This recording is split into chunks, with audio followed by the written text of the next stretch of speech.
इस बजट ने गरीब को धोखा दिया, नौकरी पेशा लोगों को धोखा दिया, मजदूर किसान छोटे उद्योग को धोखा दिया। सार्वजनिक क्षेत्र के 2 बैंकों को बेचा जाएगा। कौन से बैंक होंगे, हर बैंक वाला गेस कर रहा है। दिल्ली मुंबई इंडस्ट्रियल कॉरिडोर में 2548 गांवों की जमीनों को लिया गया है। देश की जीडीपी का विकास वी शेप जैसा होगा, इस तरीके से होगा, देखिए ऐसा। और आप चाहें तो इसे विकास की विक्ट्री भी कह सकते हैं। आज का बजट भारत के आत्मविश्वास को उजागर करने वाला है। 1 फरवरी को देश का आम बजट पेश किया गया। इस आम बजट में वित्त मंत्री निर्मला सीतारमण ने कोरोना टीका से लेकर सैनिक स्कूलों के खोले जाने तक का ऐलान किया, मगर मिडिल क्लास को इस बजट से कुछ खास नहीं मिला। टैक्स पेयर्स को उम्मीद थी कि टैक्स सुधार की दिशा में सरकार कुछ कदम उठाएगी और टैक्स स्लैब में बदलाव होगा, पर ऐसा नहीं हुआ। हालांकि सरकार ने 75 साल से अधिक उम्र के लोगों को ये छूट दे दी कि अब उन्हें इनकम टैक्स नहीं भरना होगा। बजट के ठीक बाद प्रधानमंत्री मोदी ने देश को संबोधन किया। उन्होंने कहा कि ये बजट ने भारत के आत्मविश्वास को उजागर करने वाला बजट है। वर्ष 2021 का बजट असाधारण परिस्थितियों के बीच पेश किया गया है। इसमें यथार्थ का एहसास भी और विकास का विश्वास भी है। कोरोना ने दुनिया में जो प्रभाव पैदा किया, उसने पूरी मानव जाति को हिलाकर रख दिया है। इन परिस्थितियों के बीच आज का बजट भारत के आत्मविश्वास को उजागर करने वाला है और साथ ही दुनिया में एक नया आत्मविश्वास भरने वाला है।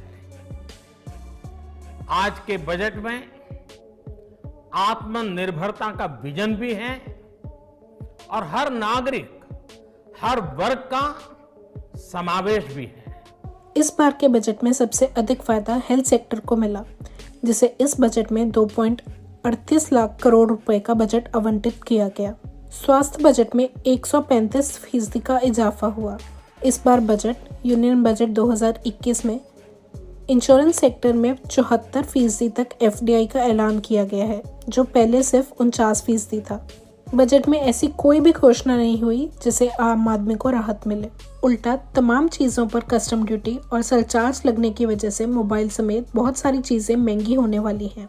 इस बजट पर वरिष्ठ पत्रकार रवीश कुमार ने अपनी प्रतिक्रिया दी और बजट में किसको फायदा हुआ और किसको नुकसान, इस पर चर्चा भी की। इस बार भी सरकार बहुत कुछ बेचने के लिए लेकर आई है। अब आते हैं उन चीजों पर जो पूरी तरह बिक जाएंगी या आधी बिकेंगी या थोड़ी थोड़ी बिक जाएंगी। इनका औपचारिक नाम है एसेट मोनेटाइजेशन प्रोग्राम। सार्वजनिक क्षेत्र के 2 बैंकों को बेचा जाएगा। कौन से बैंक होंगे, हर बैंक वाला गेस कर रहा है। भारतीय जीवन बीमा निगम में सरकार अपनी हिस्सेदारी बेच देगी, इसके लिए आईपीओ लाएगी। गेल, इंडियन ऑयल कॉर्पोरेशन, एचपीसीएल की पाइपलाइन को मोनेटाइज किया जाएगा, इसे भी समझें बेचा जाएगा। टायर 2, टायर 3 शहरों के हवाई अड्डे बेच दिए जाएंगे। सेंट्रल वेयर हाउसिंग कॉर्पोरेशन के वेयर हाउस की भी हिस्सेदारी बेच दी जाएगी। National highway authority of India के 5 हाईवे को प्राइवेट सेक्टर के हवाले किया जाएगा। पिछले बजट में सरकार ने 2024 तक एनएचएआई की 6000 किलोमीटर की लंबाई के 12 नेशनल हाईवे को मोनेटाइज करने की बात कही थी। खेल के स्टेडियम भी बेचे जाएंगे। क्या खेल के स्टेडियम तक का निजीकरण होगा? बजट को लेकर विपक्ष की ओर से प्रतिक्रिया आनी शुरू हो चुकी है। कांग्रेस पार्टी के नेता राहुल गांधी ने ट्वीट कर बजट को लेकर तंज कसा। उन्होंने लिखा, गरीबों के हाथों में नकदी देने की बात तो भूल ही जाइए। मोदी सरकार भारत की संपत्ति को अपने पूंजीपति दोस्तों को हैंडओवर करने की तैयारी कर रही है।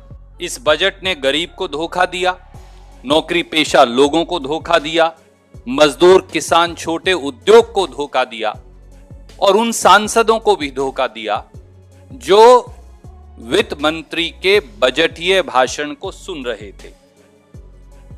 जो चीजें देश की सुरक्षा और अस्मिता के लिए आवश्यक थी, उनकी चर्चा तक वित्त मंत्री ने नहीं की। तृणमूल कांग्रेस के सांसद डेरेक ओब्रायन ने कहा कि भारत का पहला कागज रहित बजट 100% विजन रहित भी है। इस फर्जी बजट का विषय भारत को बेचना है। ममता बनर्जी ने कहा कि यह जन विरोधी बजट है। भारत के पहले पेपरलेस बजट में लगभग हर क्षेत्र को बेच दिया गया। इसमें असंगठित क्षेत्र के लिए कुछ नहीं है। उन्होंने कहा कि भाजपा सिर्फ राष्ट्रवाद की बात करती है, लेकिन हकीकत में वो ऐसे हैं जो राष्ट्र के संसाधनों को निजी कंपनियों को बेच रहे हैं। दिल्ली के सीएम केजरीवाल ने ट्वीट करते हुए लिखा, ये बजट चंद बड़ी कंपनियों को फायदा पहुंचाने वाला बजट है। ये बजट महंगाई के साथ साथ आम जनमानस की समस्याएं बढ़ाने का भी काम करेगा। इस बजट पर कई सीनियर पत्रकारों ने भी बात की। वरिष्ठ पत्रकार पुण्य प्रसून वाजपेयी ने भी बजट को लेकर अपने वीडियो में बात की और कुछ अहम जानकारी दी कि इस बजट का मतलब यह है कि किसानों की स्थिति धीरे धीरे और विकट होने वाली है।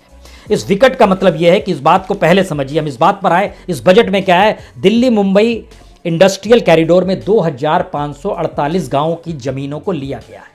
बहुत लिया जा चुका है, कुछ का मुआवजा बकाया दिया गया है, कुछ को मुआवजा भी दे दिया गया है, कुछ पर भी कंस्ट्रक्शन वर्क अभी पूरी तरह शुरू नहीं हुआ है। टारगेट था 2021 में पूरा हो जाएगा, यानी इस बजट में ऐलान हो जाना चाहिए था कि हाँ, दिल्ली मुंबई इंडस्ट्रियल कॉरिडोर शुरू हो गया, जो नहीं हुआ है।